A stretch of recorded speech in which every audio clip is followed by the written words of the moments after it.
Halo pemirsa, kembali lagi di program Cantik Beauty is for Everyone. Nah, di program Cantik kita selalu membahas topik-topik yang menarik di bidang kecantikan dan juga kesehatan, tentunya dengan menghadirkan narasumber yang kompeten di bidangnya.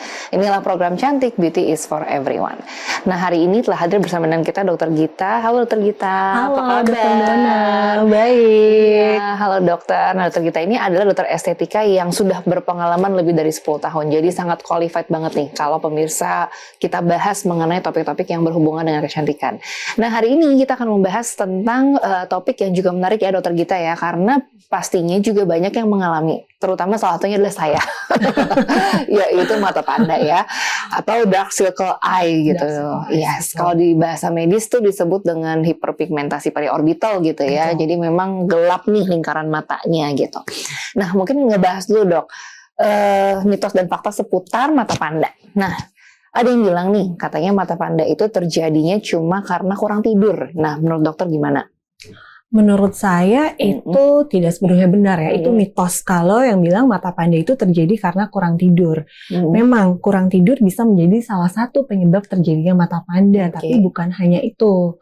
Jadi mata panda sendiri selain dari kurang tidur bisa disebabkan oleh faktor-faktor lain. Misalnya contohnya adalah faktor dari genetik. Lalu kedua bisa faktor dari kulit di bawah matanya yang tipis sehingga pembuluh darahnya itu terlihat. Jadi karena kulitnya tipis, pembuluh darahnya terlihat, jadi kesannya itu seperti keunguan.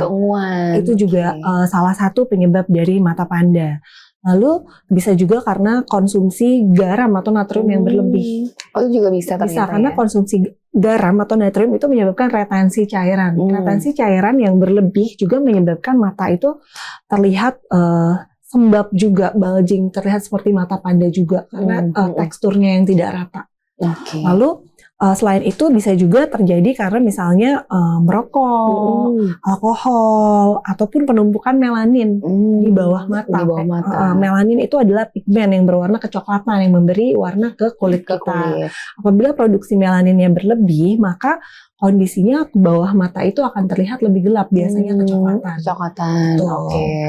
Kalau ada alergi gimana dokter kita? Apa juga bisa alergi? Betul, alergi orang-orang yang mempunyai misalnya riwayat rinitis, alergi, riwayat asma, biasanya bersin ya. Betul, itu juga biasanya area matanya akan membentuk kris atau dark circle. Itu biasanya karena adanya sirkulasi darah atau adanya vasodilatasi atau pelebaran dari si pembuluh darah. Itu juga bisa memberi kesan mata panda.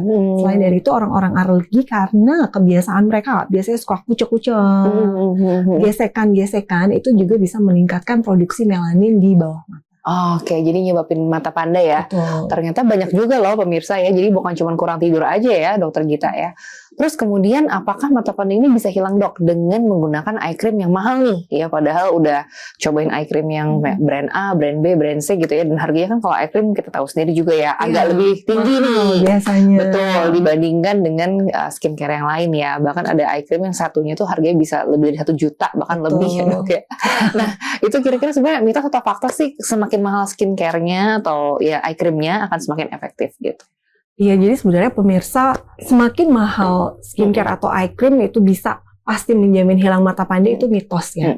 Karena tergantung jenis dari mata pandanya tersebut. Jadi eye cream itu bisa digunakan hanya untuk mengatasi masalah jangka pendek saja. Misalnya untuk mata panda yang memang karena melanin. Melaninnya juga tidak terlalu banyak, tidak terlalu gelap. Bisa kita gunakan eye cream yang mengandung lightening agent atau untuk pencegahan ya, misalnya terjadi kerut atau garis-garis di bawah mata, kita bisa gunakan krim atau eye cream yang mengandung arginine, terus juga peptide, itu juga bisa membantu. Tapi biasanya untuk itu hanya untuk jangka pendek saja. Tetap untuk jangka panjangnya kita harus evaluasi apa sih penyebab mata pandanya tersebut.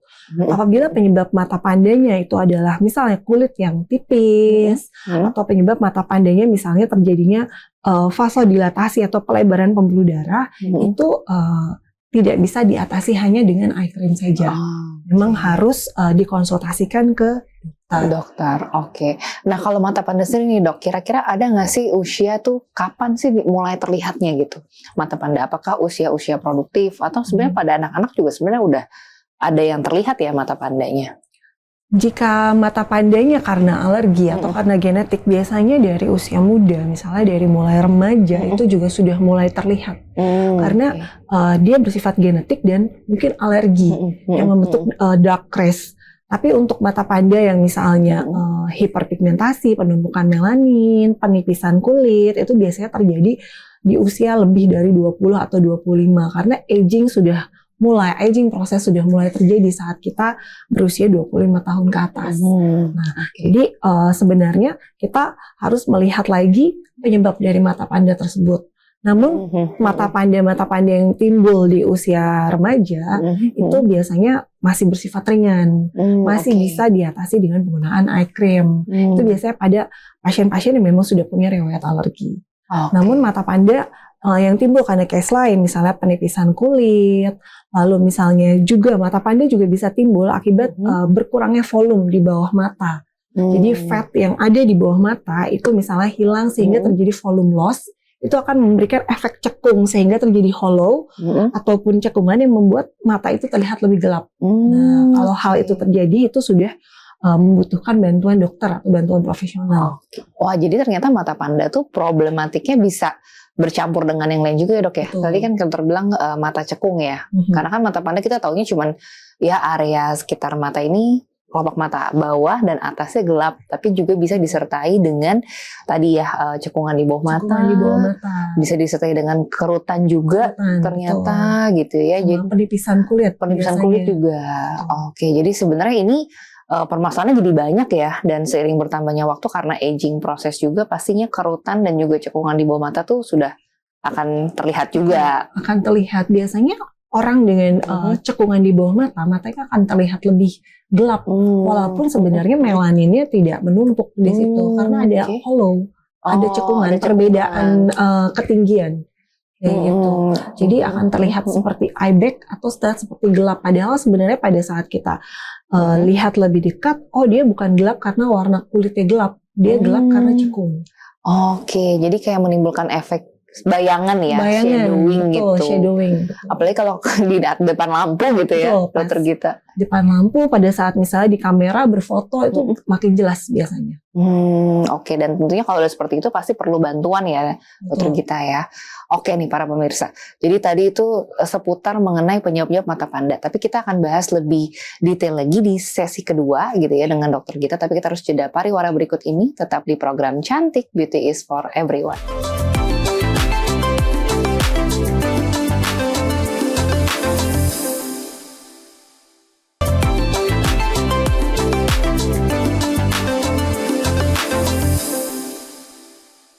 Baik pemirsa, kembali lagi di program Cantik Beauty is for Everyone. Tadi kita sudah membahas seputar mata panda nih. Nah sekarang dok, tadi kan penyebabnya banyak banget ya.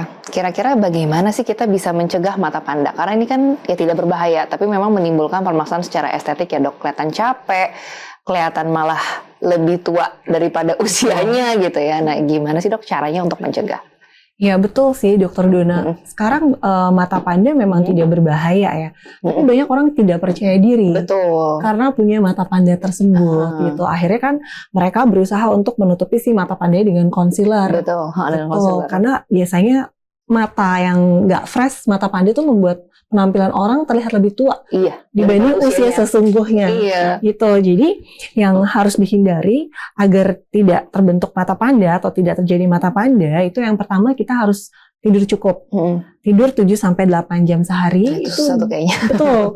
Tapi itu juga memang mata panda tidak hanya karena kurang tidur, tapi dengan kebiasaan dengan tidur cukup itu juga bisa mencegah terjadinya mata panda, karena pada saat kita tidurnya kurang biasanya di area bawah matanya itu juga akan terjadi sirkulasi pembuluh darah yang kurang lancar. Dengan tidur cukup itu akan memperlancar sirkulasi pembuluh darah terutama di sekitar area mata.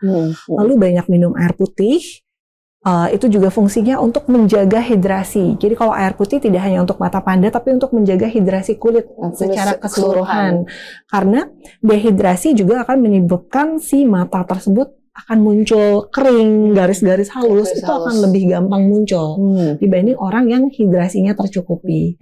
Lalu bisa juga menggunakan, kita gunakan eye cream yang mengandung kafein, karena kafein itu fungsinya adalah untuk memperlancar aliran darah dan untuk vasokonstriksi dari si pembuluh darah di bawah mata. Karena kan salah satu penyebab dari mata panda tadi bisa jadi pelebaran pembuluh darah. Pembuluh darah, jadi lebih terlihat pembuluh darahnya, shadow bayangannya terlihat gitu. Dengan eye cream yang mengandung kafein itu juga bisa membantu untuk menyamarkan mata panda. Kalau misalnya mata pandanya memang karena masalah kulitnya, misalnya melanin atau pigmentasinya berlebih, bisa juga menggunakan eye cream yang mengandung vitamin C untuk mata panda tersebut. Lalu hindari atau kurangi konsumsi alkohol, konsumsi rokok, perbanyak nutrisi yang mengandung antioksidan seperti vitamin A, vitamin E, vitamin C, itu akan membantu kulit kita secara keseluruhan. Itu juga biasanya akan terlihat kulit yang tidak sehat, biasanya akan terlihat di bawah matanya. Seperti lelah, kering, gelap. Dengan pola hidup yang sehat, dengan konsumsi makanan dan vitamin yang tercukupi, itu biasanya kulit secara keseluruhan akan menjadi sehat dan penampilan mata panda juga biasanya akan berkurang. Oke. Wah, lengkap sekali tuh ya pemirsa ya. Jadi tadi itu ya harus kurangin alkohol, ya kan, terus juga menghindari rokok, iya, terus kemudian nutrisi juga harus terjaga dengan baik supaya keseluruhan kulitnya bagus gitu ya. Tadi menarik dokter Gita ada sebutkan mengenai eye cream yang mengandung vitamin C. Nah, apakah area mata ini kan kulitnya cenderung lebih tipis ya dibandingkan area kulit wajah lain, terus lebih sensitif juga. Nah, apakah penggunaan vitamin C sebagai brightening agent masih cukup aman, ataukah sebenarnya bisa menimbulkan iritasi juga nih ke kulit area mata? Iya, pertanyaan yang bagus banget, Dokter Dona. Betul, vitamin C kalau dalam bentuk murni, pure vitamin C, atau dalam konsentrasi yang tinggi itu bisa mengiritasi, terutama untuk area bawah mata. Jadi, untuk area bawah mata memang pilih vitamin C dengan low konsentrasi, atau vitamin C yang berbentuk misalnya, jangan langsung ascorbyl asetat. Ada misalnya vitamin C dalam bentuk lain. Yang sudah diformulasikan khusus untuk daerah under eye atau bawah mata. Itu cukup aman karena vitamin C sendiri itu fungsinya adalah untuk menghambat tirosinase atau menghambat terbentuknya melanin atau pigmen di bawah mata. Selain itu vitamin C juga adalah antioksidan yang kuat. Jadi itu bagus digunakan untuk area under eye. Tapi memang kita harus pilih memang yang khusus untuk under eye, under cream. Jadi jangan menggunakan pure vitamin C, misalnya serum pure vitamin C untuk area bawah mata, karena bawah mata ini areanya tipis. Justru nanti akan terjadi iritasi, akan terjadi kemerahan, dan nanti misalnya post iritasinya bisa terjadi kehitaman juga. Iya, betul. Ya kalau iritasi kemerah jadinya malah tambah gelap ya. Tambah gelap, betul. Dokter Gita ya. Akan lebih PR lagi itu mencerahkannya lagi. Kalau dalam medis itu disebut dengan PIH, post inflammatory hiperpigmentasi, yaitu melanin atau pigmentasi yang terbentuk setelah terjadinya peradangan atau iritasi. Oke.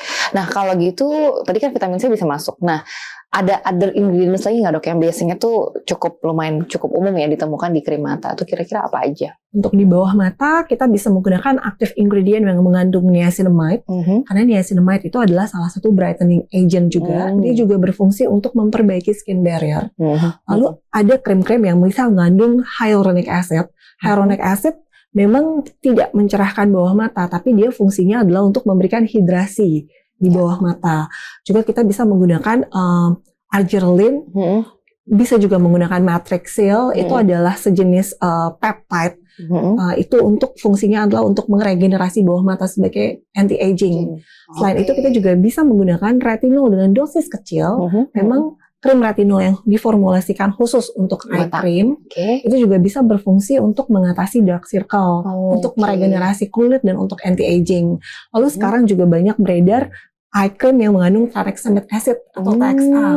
Itu dalam konsentrasi yang kecil juga cukup aman untuk digunakan di daerah under eye. Wow, oke. Jadi sebenarnya pilihannya cukup banyak ya dokter Gita ya untuk active ingredients ya yang bisa kita pakai untuk bawah mata. Betul. Nah, kira-kira berapa lama nih dokter Gita untuk sampai kelihatan hasilnya? Terus kira-kira kalau misalnya nggak ada perbaikan kan berapa lama gitu ya kita bisa menggunakan, oh ternyata nggak ada perbaikan dan kita harus cari pertolongan gitu. Betul. Untuk penggunaan eye cream sendiri memang hasilnya tidak bisa instan. Misalnya kita pakai itu 1 minggu 2 minggu udah ada hasil yang spektakuler, itu nggak bisa. Jadi untuk eye cream sendiri kita harus gunakan secara rutin. Itu minimal 3 bulan, 3-6 bulan biasanya baru bisa terlihat perubahannya. Jadi cukup panjang tuh ya 3-6 bulan ya. Karena skincare tuh tidak bisa seperti simsalabim langsung jadi, terutama untuk mata, untuk under eye. Dia butuh waktu minimal 3-6 bulan. Apabila tidak terjadi perbaikan, maka sudah saatnya mencari pertolongan atau konsultasi ke dokter. Oke, nah satu lagi nih Dokter Gita, bagaimana dengan penggunaan sunscreen untuk area bawah mata? Kan sekarang lagi lumayan rame nih ya. Gimana dok? Menurut dokter, oh iya bagus, atau mungkin itu ada pendapat lain?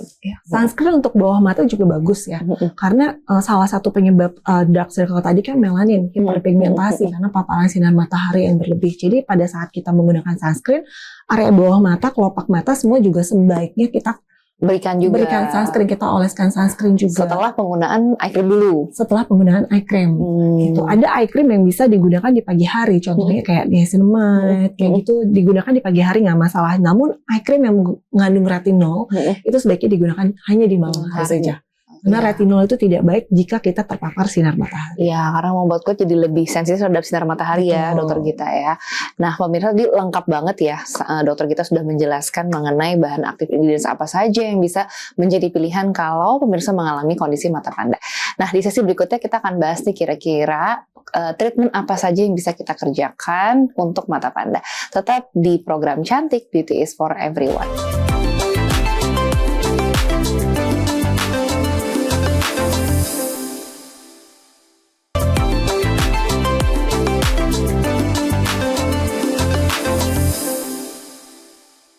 Baik pemirsa, kembali lagi di program Cantik, Beauty is for Everyone. Tadi kita sudah membahas mengenai active ingredients apa saja yang bisa digunakan untuk mata panda ya, Dokter Gita. Dan kalau sudah digunakan selama 3-6 bulan, kalau memang tidak ada perubahan, nah bisa konsultasikan dengan dokter yang memang spesialisasinya di bidang estetika untuk mengatasi lebih lanjut ya, Dokter Gita. Nah kira-kira kalau untuk mata panda sendiri, pilihan treatmentnya ada apa aja, Dokter Gita? Jadi untuk pilihan treatment mata panda itu ada banyak, bervariasi tergantung dari penyebabnya. Yang pertama, kita bisa lakukan skin booster di bawah mata, under eyes. Biasanya dalam bentuk rejuvenation, misalnya rejuvenation booster, skin booster di nasal salmon, itu fungsinya adalah untuk mempertebal kulit di bawah mata, mempertebal lapisan dermis di bawah mata, sama untuk mengurangi kerut-kerut halus di bawah mata. Skin booster atau DNA salmon itu bisa dilakukan per 1 bulan sekali untuk area under eyes. Berarti tindakannya suntik tuh, Dokter Gita? Disuntik. Biasanya kita oleskan anestesi dulu ya di area under eye biar pada saat pengerjaan itu tidak terlalu sakit. Setelah itu disuntikkan si skin booster tersebut ke bawah mata. Biasanya hasil akan mulai terlihat setelah 2-3 kali dilakukan skin booster. Biasanya kulit di bawah mata itu sudah menebal dermisnya, lalu kerut-kerutan halus di bawah mata juga biasanya sudah mulai berkurang. Tapi kalau tindakannya suntik apa tidak berbahaya, Dokter Gita? So, padahal maksudnya area kulit itu kan tipis juga ya. Nah, mungkin pemirsa tuh concernnya, aduh disuntik terus di area bawah mata lagi gitu. Suntik skin booster di area bawah mata itu sebenarnya relatif aman. Yang penting dilakukan di dokter yang memang sudah profesional, dokter yang expert dan pengalaman di bidangnya. Jadi nanti untuk memilih dokter juga pemirsa harus hati-hati ya. Jadi pastikan kredibilitas dokter tersebut memang sudah bagus begitu. Memang area bawah mata itu banyak sekali vaskularisasi atau pembuluh darahnya. Namun apabila dilakukan secara hati-hati dengan prosedur dan teknik yang aman, itu sebenarnya cukup aman dan cukup lazim, cukup umum. Banyak yang menggunakan skin booster untuk area bawah mata. Yang kedua, kita bisa melakukan injeksi filler, filler under eyes. Tentunya dengan bahan dasar hyaluronic acid dengan konsentrasi yang rendah. Karena bawah mata adalah area yang tipis. Itu bisa dilakukan apabila bawah mata seseorang itu cekung atau kehilangan volume. Itu bisa kita masukkan filler, sehingga setelah di filler, kondisi bawah matanya akan lebih rata, jadi tidak akan terjadi efek cekung atau bayangan, sehingga dark circle-nya juga akan berkurang. Lalu yang ketiga, bisa dilakukan PRP, Platelet Rich Plasma. Jadi PRP itu adalah suatu treatment yang diambil dari darah pasien sendiri. Jadi nanti darahnya akan diolah, disentrifuge sedemikian rupa sehingga growth factor-nya nanti akan terbentuk dan kembali disuntikan lagi ke daerah under eyes. Oh, jadi mirip kayak skin booster ya sebenarnya kita ya. Hanya bedanya kalau skin booster biasanya itu menggunakan serum yang sudah jadi. Sedangkan kalau PRP diambil dari darah pasiennya itu sendiri. Nah, hasil PRP tersebut juga tergantung dari kondisi pasiennya tersebut. Apabila pasien tersebut memang kondisi tubuhnya bagus, kondisi darahnya bagus, maka biasanya hasil PRP juga akan bagus. Tekniknya mirip disuntikan seperti skin booster. Fungsinya PRP karena di dalamnya terdapat growth factor, dia juga bisa meningkatkan elastin dan kolagen di bawah mata. Apakah ada perbedaan yang signifikan tidak dokter Gita kalau misalnya kita pakai PRP dengan pakai skin booster gitu? Kira-kira akan lebih bagus yang mana hasilnya? Itu jawabannya tergantung. Pada saat kondisi PRP-nya bagus, maka hasilnya juga akan sama-sama bagus. Tapi PRP ini memang kita tidak bisa memprediksi serum yang kita dapat bagus atau tidak, karena kita tidak bisa memprediksi pola hidup si pasien itu seperti apa. Karena memang PRP tersebut hasilnya sangat dipengaruhi oleh si pasien itu sendiri. Itu tapi memang kelebihannya adalah PRP itu tidak akan menyebabkan reaksi alergi karena itu berasal dari tubuh pasiennya sendiri. Namun hasilnya itu sangat-sangat tergantung dari gaya hidup pasien tersebut. Lalu ada juga treatment laser. Apabila memang bawah matanya itu gelap akibat hiperpigmentasi atau melanin yang menumpuk, itu bisa kita lakukan laser seperti laser NDX atau pico laser di area bawah mata. Tentunya dengan energi yang low intensity. Jadi itu juga bisa mengurangi pembentukan pigmen di bawah mata. Dan treatment laser juga bisa diulang mungkin setiap 3-4 minggu sekali. Tergantung dari berat atau tidaknya si dark circle. Lalu ada juga laser-laser vaskular apabila bawah matanya itu gelap karena dilatasi atau hipervaskularisasi. Misalnya seperti laser-laser Prelo, mungkin laser-laser V-beam, Alexandrite itu bisa digunakan di area bawah mata.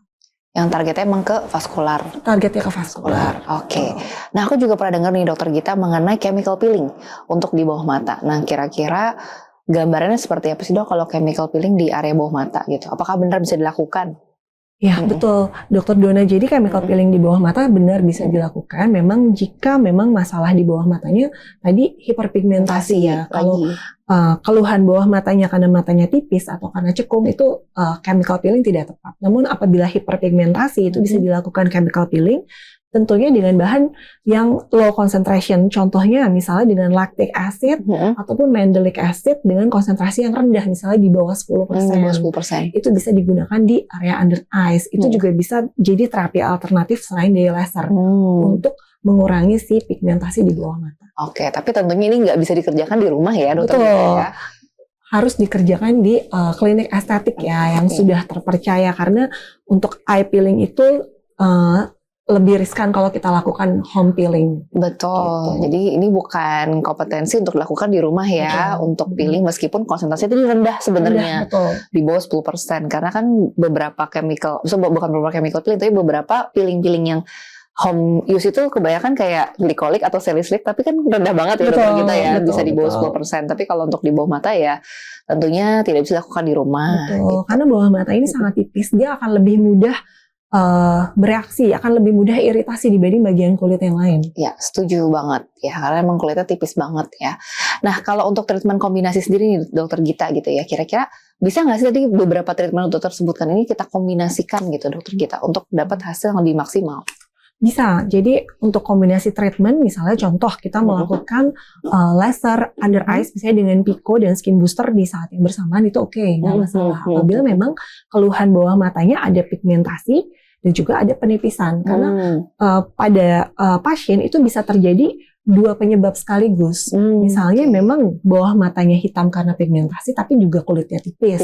Atau bisa jadi memang bawah matanya hitam karena melanin tapi lemaknya juga hilang, fatnya juga hilang, terjadi volume loss. Jadi bisa kita kombinasikan filler dan laser under eyes. Seperti itu. Oke. Ataupun misalnya filler dengan chemical peeling tadi dengan konsentrasi rendah itu bisa dikombinasikan. Oke, wah menarik banget ya. Ternyata mata panda itu penyebabnya banyak, jadi kita harus menyesuaikan juga treatment yang tepat ya, dokter Betul. Gita.